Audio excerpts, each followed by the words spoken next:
is a rhythm from Cuba, used mostly in carnival or during carnival. I really like this because it kind of lends itself to lots of possibilities. Anyways, I hope you can dig it, and if you do, come to my cajon class. We've been experimenting with this sort of rhythms on the cajon.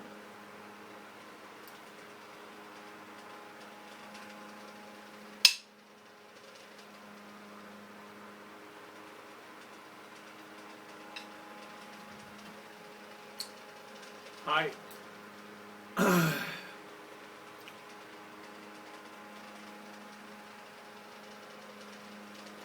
Okay, I'm gonna try a rhythm that is mostly played during carnival, and it's actually played on snare drums. It's kind of like this.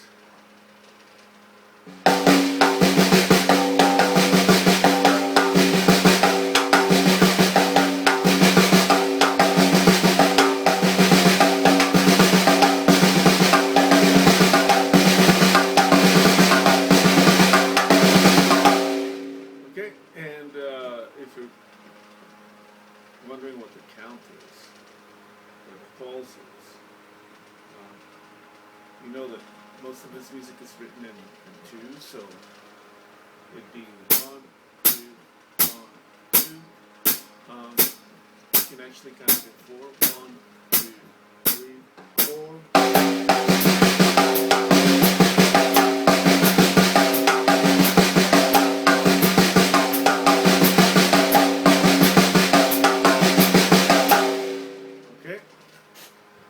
Now, what I've been thinking about this rhythm is that if you put the bumble or the bass drum part into it sounds pretty cool. So, let's try and stick in the bumble in there. The bumble is a specific part that is played by the bass drums actually. And you will hear it here. Okay, I'm going to take the snares off so you can kind of figure out where the bumble is in a 4/4 count. 1, 2, 3, 4.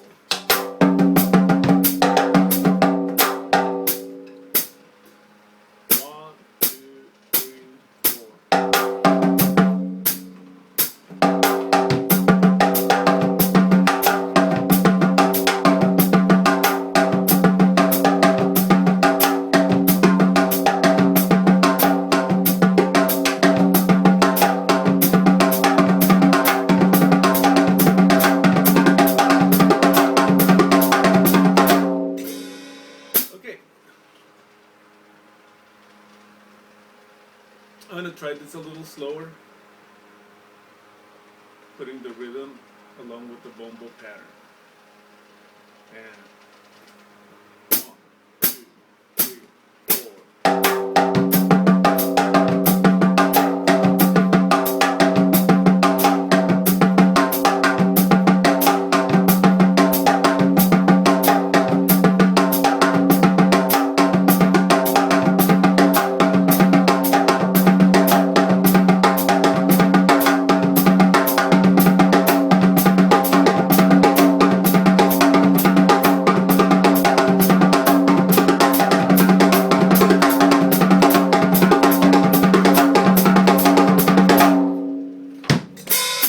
Okay, and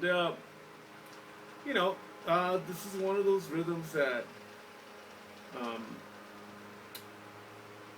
you don't hear much because this is a carnival rhythm. So when you go see a Latin band or something like that, every once in a while, if they have a drummer, the drummer may play that. But when it's just a simple rhythm section, or complex rhythm section for that matter, because getting the bongo player, the timbal player,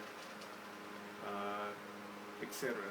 Maracas, sometimes even a guido player, and many times, not as often now as it used to. You used to have a clave player, a guy that would play the clave. So for this particular purpose,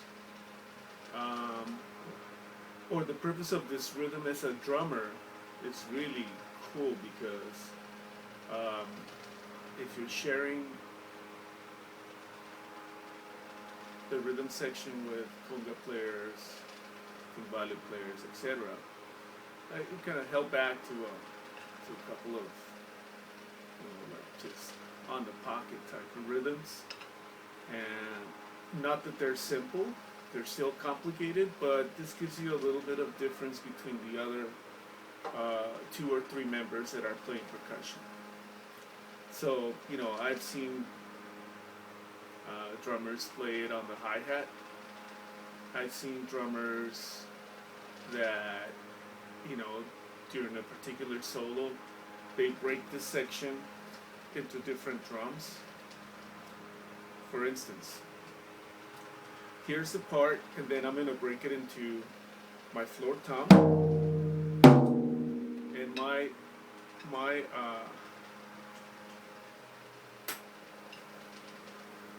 tom. But before that, I'm going to try to kill this guy a little bit because this is good. Anyways, well, let's see how it sounds. All right, so it's simple. Here's the part on the snare drum first, and the bass drum.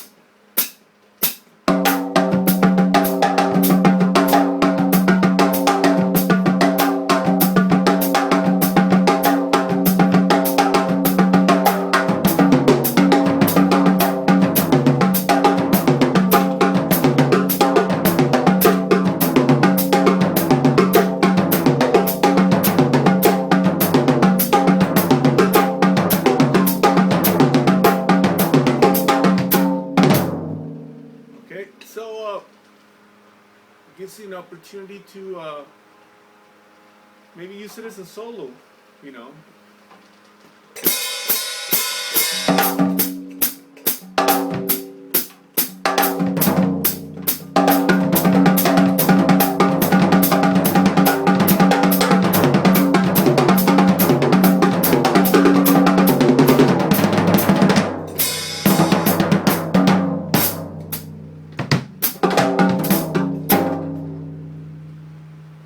or you can break it or make a solo out of this part very simply by distributing the goods. 2, 3, 4.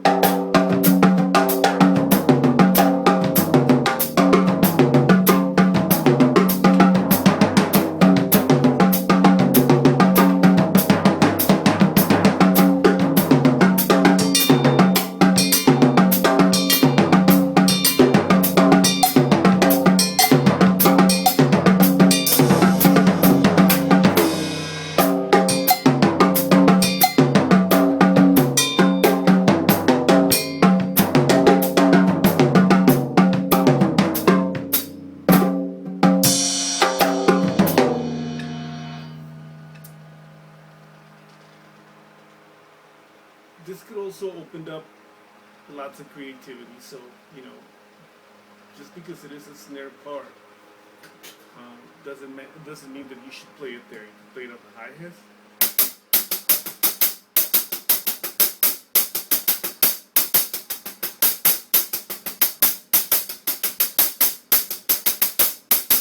Now, the important thing here in this rhythm is that you have those, in Western notation, quarter notes that kind of help out to kind of space out this part.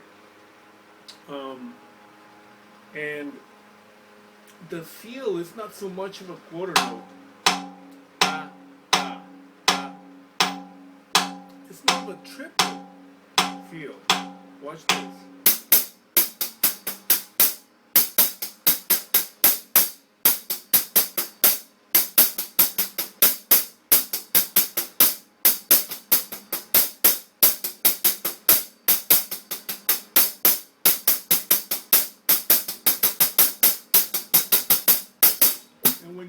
like that, it kind of gives that flair to the music, or that tension and release that we talk about during clave. In clave, we know that there's better explained by many of the incredible teachers out there that know about it. They describe it in a particular way, such as tension and release. Which one is a tension? Which one is a release? Well, you'll have to figure it out, because that is part of clave. So is it in 3-2 or 2-3? Clap it. You'll find the answer right there. Okay. But for this, it is important that that part of the release is there, because we have all the tension going on, and then we have the release. So that's another keyword that you can discover by playing clave during listening to this tape, or listening to this by listening to this example. Okay? 1, 2, 3, 4.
Hybrid version of this particular rhythm in when I'm playing with a band, and music is really exciting and I get an opportunity to open up. It's not required, and it's not something that I recommend you bust into your local salsa gig and just kind of tear it up. It's just sometimes it's even in Latin jazz, you get a little bit of an opening there, so you can do something, and you do the best of it. So many times the tempo's fast, and you find yourself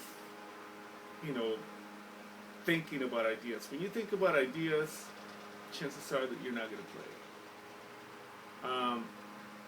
But this particular rhythm, once you acquire it, in that I mean that you get the mechanics, you remember it, and ultimately it comes into gear. It'll come out. You don't have to think about it. You don't have to write notes to yourself about it to remember yourself to do that. It just comes out. If you're thinking about it, you're going to screw it up. That's